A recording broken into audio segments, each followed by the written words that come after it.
মানুষ এরকম গলায় ফাঁসতে মারছে, ওরকম আমার ফাঁসতে ওরকম ফাঁসি দিয়ে যেন ওর মারে। আসসালামু আলাইকুম প্রিয় দর্শক শ্রোতা, কেমন আছেন? আশা করি ভালো আছেন। প্রিয় দর্শক শ্রোতা, মাগুরার সেই আসিয়া আমাদের মাঝে আর নেই। ইতিমধ্যে অনেক অভিমান নিয়ে নাফিরা দেশে চলে গিয়েছেন এবং সেদিন রাতে কি ঘটেছিল পুরো বর্ণনা দিলেন আসিয়ার মা। চলুন ভিডিওটি দেখে আসি। আমার মানুষ এরকম গলায় ফাঁসতে মারছে, ওরকম আমার ফাঁসতে মৃত্যু চাই। আমার মানুষ এরকম ব্লেডে কাটছে, গলায় ফাঁস দিয়েছে, ঠিক সেরকম বিচার চাই আমি আপনাদের কাছে। ওইরকম ফাঁসি দিয়ে যেন ওর মারে, ওইরকম যেন ওর ব্লেডে কাটে। আমার যে না আমার লোককে যে কষ্ট দিচ্ছে না, আমি নিজে ইচ্ছা একবার দেখতে চাই এরকম ফাঁস দিয়ে মোরা। এইটুকু আপনাদের কাছে আমার বিচার চাইলো, যেহেতু আরো এরকম মৃত্যু দেয়।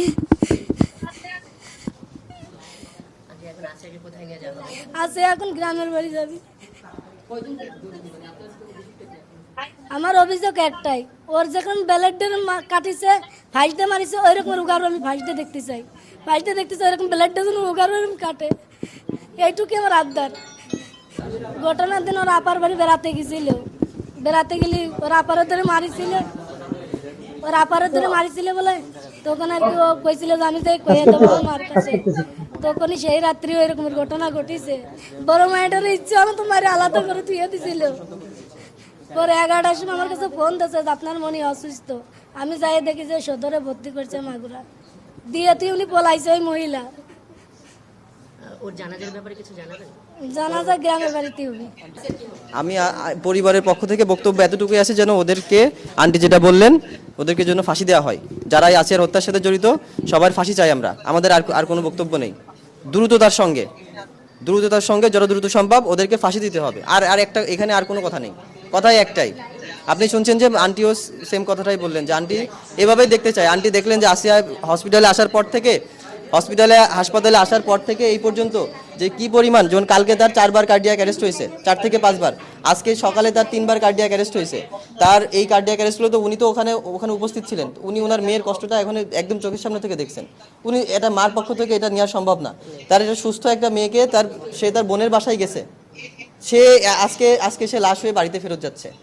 তো এই যে একটা নিষ্ঠুরতম হত্যাকাণ্ড, নিষ্ঠুরতম ধর্ষণ, এটার সঙ্গে যারা জড়িত ছিল প্রত্যেকেরই শাস্তি হওয়া উচিত এবং এই শাস্তি সর্বোচ্চ শাস্তি। যেমনি ভাবে আসিয়ার গলা আপনারা জেনে থাকবেন, আসিয়ার কোমায় চলে গেছিল। ও 3 দিন আগে ও কোমায় চলে গেছে। ও জিসিএস স্কোর 3-তে নেমে গেছে। এটা সর্বনিম্ন, যেটা ও যখন আসে প্রথম দিন ওকে 8 পেয়েছিলেন ডক্টররা। তারপরের দিন এটা 6-এ গেছে। তারপর থেকে এটা ফল করা শুরু করছে। লাস্ট হচ্ছে আপনার এটা 2 দিন আগে রাত্রে সে কোমায় চলে গেছে। ওর ব্রেন কাজ করছিল না। তারপর থেকে আস্তে আস্তে ইয়াগুলা, ওর সুগার লেভেল বেড়ে গেছে, ওর পটাশিয়াম কমে গেছে, তারপরে হচ্ছে যে ওর লবণ বেড়ে গেছে, নানান ধরনের জটিলতা তারপর থেকে শুরু হয়ে গেছে। তো শেষমেশ গতকাল রাত্রেই আন্টি বলতেছিল যে ওর আজকে সকালে বলতেছিল যে ওর মনে হয় নেই। তো এই সব কিছু তার সামনে হয়েছে। আমরা চাই পরিবারের পক্ষ থেকে ওর আসামিদেরকে গলায় ফাঁস দিয়ে মৃত্যু দেওয়া। প্রিয় দর্শক শ্রোতা, আশা করি সম্পূর্ণ ভিডিও দেখেছেন। এবার আপনাদের মতামত কমেন্টে লিখে যাবেন। তাদের খুব দ্রুত শাস্তি দাবি করছি এবং দেশবাসী সবাই চাচ্ছে যে দ্রুত এই আসামিগুলার শাস্তি এবং সাজা সম্পন্ন করার জন্য। আসিয়া আমাদেরকে ছেড়ে চলে গিয়েছেন, তার জন্য আমরা সত্যি অনেক দুঃখিত, আমরা লজ্জিত যে এই অল্প বয়সে আমাদের অত্যাচারের কারণে এই মেয়েটি দুনিয়ার মায়া ত্যাগ করে চলে গিয়েছেন। দর্শক শ্রোতা, দেখা হচ্ছে অন্য কোনো ভিডিওতে। ততক্ষণ ভালো থাকুন, সুস্থ থাকুন। আল্লাহ হাফেজ।